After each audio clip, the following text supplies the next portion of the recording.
నమస్కారం. నేను చందు. కీర్తిమూర్తులు మనిషిని సంతోషపెట్టే అనేక లౌకిక విషయాల్లో కీర్తి ఒకటి. మనిషి సహజంగానే కీర్తి కాముకుడు. ఎవరికైనా కీర్తి వస్తే వారు ఎంతగానో ఆనందిస్తారు. దాని నుంచి మరికొంత స్ఫూర్తిని పొందుతారు. కీర్తి స్వభావం అటువంటిది. మంచి పనులు చేసిన వారికి మంచి పేరు, తద్వారా కీర్తి ప్రతిష్టలు తప్పక దక్కుతాయి. మనం చేసే పనులను బట్టే కీర్తి ప్రతిష్టలు లభిస్తాయనేది సత్యం. గురు స్థానంలో ఉండి ప్రసిద్ధులైన ఎందరో ఋషులు మనకు కనిపిస్తారు. వ్యాసుడు, విశ్వామిత్రుడు, వశిష్ఠుడు ఇలా చాలామంది లోకంలో గురు శ్రేష్ఠులై విలసిల్లారు. ఆధునిక కాలంలోనూ గురు పరంపర కొనసాగుతుంది. యథాశక్తి వారు పేరు ప్రతిష్టలు పొందుతున్నారు. మరికొందరు వారికి ఇష్టమైన పనిలో ప్రావీణ్యం సంపాదిస్తారు. వారు ఆ పనిలో నిష్ణాతులై కీర్తి పొందుతారు. నల మహారాజు భీమసేనుడు ఈ విధంగా పేరు గడించిన వారే. వారు పాకశాస్త్ర ప్రవీణులు. లోకంలో నలభీమ పాకం అనే నానుడి ఉంది. పాండవులు ఎప్పుడు ధర్మం వైపే ఉన్నారు. వారు ఊరికెప్పుడు ఉపకారమే చేశారు. సత్కార్యాలతో శాశ్వత కీర్తి గడించారు. అలాగే చేతికి ఎముక లేకుండా దానం చేసిన కర్ణుడు ఎనలేని కీర్తిని పొందాడు. లోక హితకరమైన కార్యాలు చేయడం ద్వారా శిబి చక్రవర్తి, దదీచి మొదలైన వారు ఎంతో కీర్తిని ఆర్జించారు. మమ్మటుడు తన కావ్య ప్రకాశం గ్రంథంలో కావ్యాలు రాయడం వల్ల కలిగే ప్రయోజనాల జాబితా ఇచ్చాడు. కావ్యం యశస్సే అంటూ కావ్యాలు రాయడం వల్ల కీర్తి వస్తుందని చెప్పాడు. సంస్కృత సాహిత్యంలో కాళిదాసు, భాసుడు మొదలైన మహాకవులు లోక ప్రశస్తమైన కృతులు రాసి ఎంతో కీర్తిని పొందారు.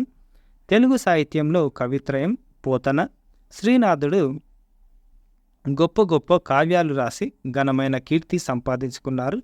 ఈ పరంపర నేటికి కొనసాగుతుంది. సమాజంలో కొందరికి దానం చేయడం వల్ల కీర్తి దక్కుతుంది.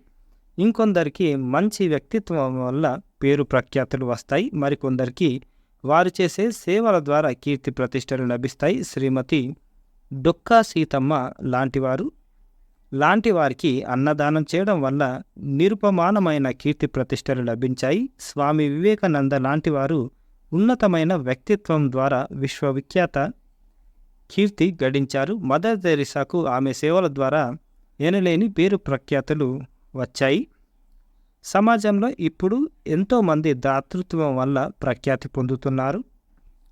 చిత్రలేఖనం వంటి లలిత కళలు సైతం కొందరికి ఎనలేని కీర్తిని తెచ్చిపెట్టాయి. కేరళకు చెందిన రాజా రవివర్మ, తెలుగువారైన దామెర్ల రామారావు ప్రపంచ ప్రఖ్యాతిగాంచిన చిత్రకారులు. సిద్ధేంద్ర యోగి నాట్యశాస్త్రం వల్ల ప్రసిద్ధి చెందారు. ఇటువంటి వారు కీర్తి చంద్రికలు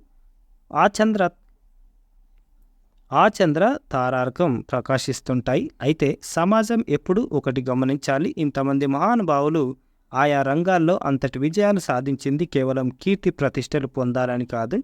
అది వారి వారి ప్రతిభ వైదుష్యమని గ్రహించాలి. అర్హులైన వారందరికీ కీర్తి దక్కుతుంది. అర్హత ఉంటే ఎవరినైనా ఎప్పుడైనా పేరు ప్రఖ్యాతులు వెతుక్కుంటూ వస్తాయి. అందులో లోక కళ్యాణ కారకమైన పనులు చేసేవారిని కీర్తి ప్రతిష్టలు తప్పక వరిస్తాయి అని డాక్టర్ బండి సత్యనారాయణ గారు రాసిన అంతర్యామి ఇది. లైక్ చేయండి, షేర్ చేయండి, సబ్స్క్రైబ్ చేయండి. Thank you. ధన్యవాదాలు.